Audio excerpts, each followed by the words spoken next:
Central ground water board के 2021-22 के ground water year book के हवाले से एक बहुत चिंताजनक खबर सामने आई है कि हमारे देश के ज़्यादातर राज्य ऐसे हैं जिनमें ग्राउंड वाटर में यूरेनियम कंटेमिनेशन जो परमिशियल लेवल है, जो स्वीकृत मानक है, उससे ऊपर हो गया है।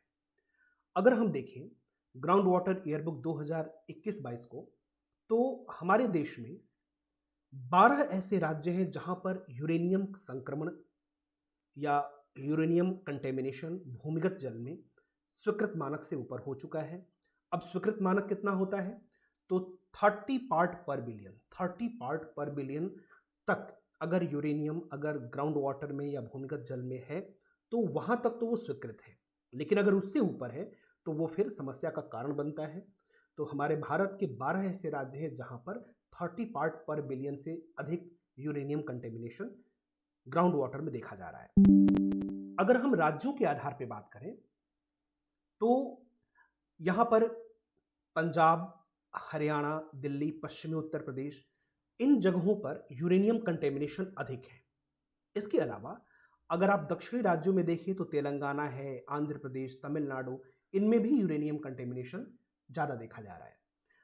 पूर्वी राजस्थान में भी, गंगा घाटी में भी, और जो पश्चिमी राज्य हैं जैसे कि गुजरात, महाराष्ट्र, गोवा, कर्नाटक, इनमें यूरेनियम कंटेमिनेशन 9 के बराबर है या कम है। उत्तरी राज्यों में भी नहीं है, नॉर्थ ईस्टर्न स्टेट में भी लगभग नहीं है, और पूर्वी राज्यों में भी इसकी मात्रा बहुत कम है।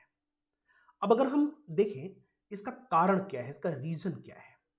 यूरेनियम कंटेमिनेशन का जो रीजन है उसमें 2-3 महत्वपूर्ण कारण है, जैसे weathering of rocks, weathering of rocks अर्थात चट्टानों का अपक्षय, चट्टानों का टूट फूट और अपक्षय जो होता है, ये एक बहुत महत्वपूर्ण कारण है।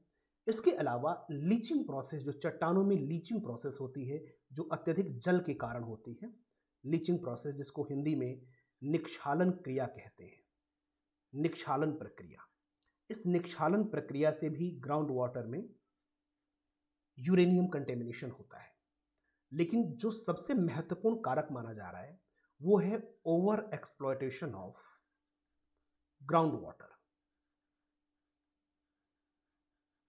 Over exploitation of ground water मतलब जो भूमिगत जल है इसका अत्यधिक दोहन, पंपिंग सेट के माध्यम से, बोरिंग के माध्यम से, हैंडपंप के माध्यम से जो अत्यधिक ग्राउंड वाटर का दोहन हो रहा है, ये भी यूरेनियम कंटेमिनेशन का कारण बन रहा है। अब अगर हम राज्यों की बात करें तो सबसे जो बुरी स्थिति है वो पंजाब राज्य की है, जहां पर अगर देखें तो कुछ ऐसे भी कुएं हैं जहां पर ये जो यूरेनियम संक्रमण है वो 500 पार्ट पर बिलियन तक पहुंच चुका है। इसी तरह हरियाणा की भी स्थिति है, यहाँ पर भी कंटेमिनेशन बहुत ज़्यादा है, दिल्ली में भी बहुत ज़्यादा है, यूपी में भी बहुत ज़्यादा है, राजस्थान में भी ये स्वीकृत मानक से ऊपर ही है। अब अगर हम देखें तो देश के 13 ऐसे राज्य हैं जहां पर यूरेनियम कंटेमिनेशन स्वीकृत मानक के अंदर है, मतलब वहां पर स्थिति खराब नहीं है। ऐसे 13 ऐसे राज्य हमें देखने को मिलते हैं।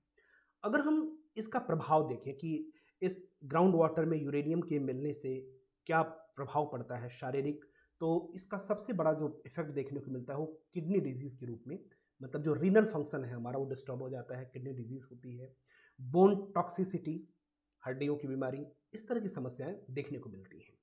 अब इसका ट्रीटमेंट क्या हो सकता है, उपचार क्या हो सकता है? तो जो ग्राउंड वाटर निकाला जा रहा है अगर उसका हम रिवर्स ऑस्मोसिस करें, जिसको हम आरओ के नाम से जानते हैं, रिवर्स ऑस्मोसिस, तो ये एक प्रोसेस हो सकता है जिससे ग्राउंड वाटर में यूरेनियम की मात्रा को हटाया जा सकता है। जो हम ग्राउंड वाटर निकाले हुए हैं, जो हम बाहर हमने जो निकाल लिया है, उससे यूरेनियम को हम रिवर्स ऑस्मोसिस प्रोसेस से ख़त्म कर सकते हैं, समाप्त कर सकते हैं। तो ये एक बहुत इंपॉर्टेंट न्यूज़ थी जो मैंने आपके सामने रखी। Thank you so much.